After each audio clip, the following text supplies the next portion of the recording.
And a lovely lady of your acquaintance then? No, another fictitious person. I mean, there's wonderful lyrics, and there's dynamite with a laser beam, guaranteed to blow your mind. Gunpowder, gelatine, I mean, marvellous stuff. But we're not going to get any clues. This society... I think if I was to sort of analyse every verse, it would be very boring for the listeners, and it might sort of shatter a few illusions about others sort of kept it. It's one that sticks in the mind, so anyway, it's very obvious that you're a painstakingly thorough, very methodical group. I mean, you're a perfectionist. God, that sounds really boring, doesn't it? No, but I mean, I think it's much to be admired, the fact that you go into every facet of production, not only just the music, you know, you see it right down to the last dot, as we were talking about earlier. Yeah, we always thought that was essential, not only in the production, but in every detail that we're involved in. Through hard experience, really. Yeah, I mean, right down to the last bit of print on the record cover and the way it's cut on the album, which is crucial, right down to the way the tours are set up. Everything we try to keep control of. Because where there's not easy. There's so much money involved these days. I mean, it's sort of almost sordid to talk about the amounts of money, but they are involved. And people are very clever, and nothing corrupts like large sums of money. And so we do have to be very careful. Let's go on to another track from Sheer Heart Attack. It's Bring Back That Leroy Brown. Bring back that Leroy Brown. Bring back Leroy back. Water back. Bring Back That Leroy Brown, with a ukulele novelty from Brian May there. Brian, what would you describe this ukulele type music as? As barbershop ukulele? George Formby? Yeah, the ukulele in a way was incidental to that, because that was Freddie's song, and it had this kind of vaudeville atmosphere, and I just thought the ukulele would go nicely on it, and we sort of worked it so that it could be done, and I managed to fiddle a little ukulele solo. You in fact learnt on a ukulele, right? Yes, that was the first instrument I ever played. My father had a genuine George Formby ukulele. George Formby was really the originator of that kind of style of playing, which is rhythmic and slightly melodic at the same time, because he plays across the top and bottom strings to make little melodies. And I'm really a pretty poor imitator of that style, but I got interested in it. It's just sick, doesn't it? Oh, sorry. Modesty. And I believe your father also was instrumental in making your first guitar? Yes, my father and I made the guitar together, which is still the one I use all the time. What was it made out of? Lumps of wood and bits and pieces. It cost about £8 to make in the beginning. I mean, I read in a press biography, I think it was something about an armchair or fireplace. 100-year-old fireplace, the legendary fireplace. Yes, the things that are coming out of that fireplace. The neck was made out of an old fireplace, yeah. My goodness, he must have been quite a craftsman. Well, we just worked at it for a couple of years, because I was at school, and it was evenings and weekends and things.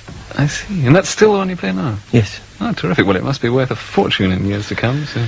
I don't know, really. It's really not worth very much to anyone except me, because everyone finds it difficult to play. Can we come now to your producer, Roy Thomas Baker? Roy half produced the first album, and then he went on to become our full producer. And I think Night at the Opera was the last one, and we co-produced it with him. Freddie, did you select him, or did EMI provide him? Well, it was through Trident, really. It was all through Trident, yeah. Because in the early days, you know, the first album, and then we had they stuck us with John Anthony, didn't they, as well? We didn't really get on with him, so we gave him the elbow after one album, and then we did the second album with Roy and Robin Cable. Yeah, Trident was quite a mecca for producers at the time, because I remember sort of all of Bowie's most successful stuff was done with Ken Scott there. Yeah. Let's have another track from Sheer Heart Attack. This is In the Lap of the Gods.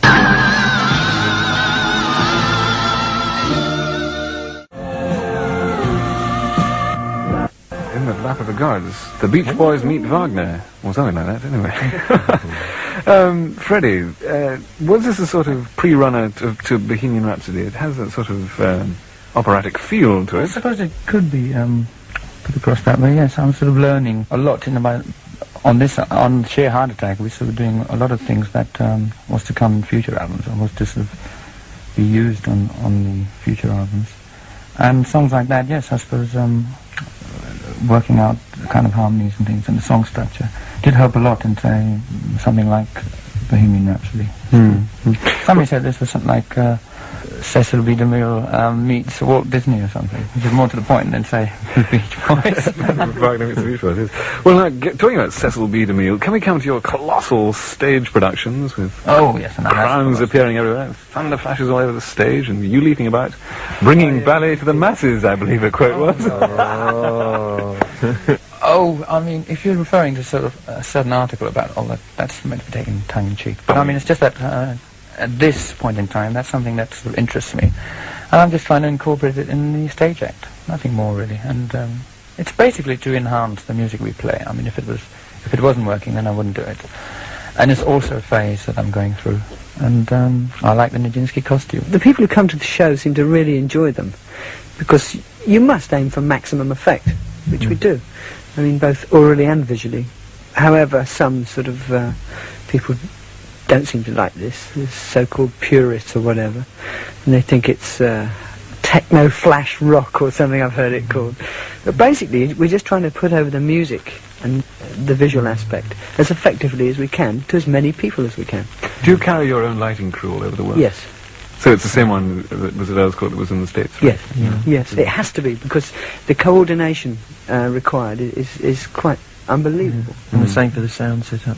The way we started off, we always had these big ideas, and we always thought that it should be a visual and a sound experience. It should be a complete thing that you can wallow in, you know.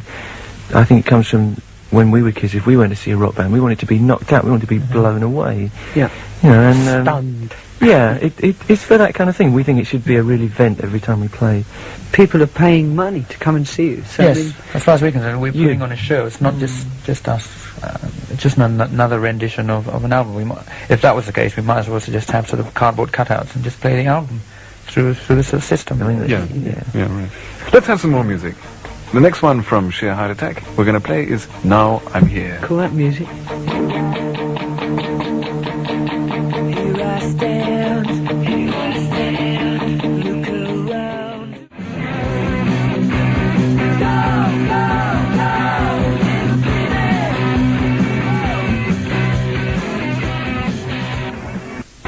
Now I'm Here, which went to number 11 in February 75.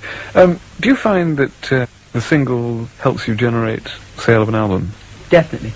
That's what gets you to the mass of people. Even if they don't buy it, and even if they don't like it, they still know who you are from a single. Whereas I think you could have a number one album for 6 months and people still wouldn't know who you were. But we never record any record as a single. It's always just a track off an album that we think might make a good single after we've recorded it. Oh, I see. So you don't go into the studio, this is going to be the one? No, never. We never have. Do you take advice from other people as to what could be a good single? never. No. Next. it never works. Nobody wanted Bohemian Rhapsody to sing, really. Really? Around us, everyone said no one would play it because it was too long and all that stuff. Nobody except us wanted it. But this is not to say that we're always right, because we're not. Well, we're not always right. We've Choice been of wrong. the single is once. a very difficult thing. I mean, there's no sure fire hit, you know. It's just, there's no such thing. And with, say, something like Bohemian Rhapsody, it was a big risk and it worked. Yes, Because I think with a song like that, it was either going to be a huge success or a terrific flop. Hmm. And, you know, it was... But it's been no Well, bed of roses. no pleasure cruise. No. Well, we're talking about Bohemian Rhapsody, so let's play Bohemian Rhapsody now. Is this the real life? Is this just fantasy? Caught in a landslide? No, it's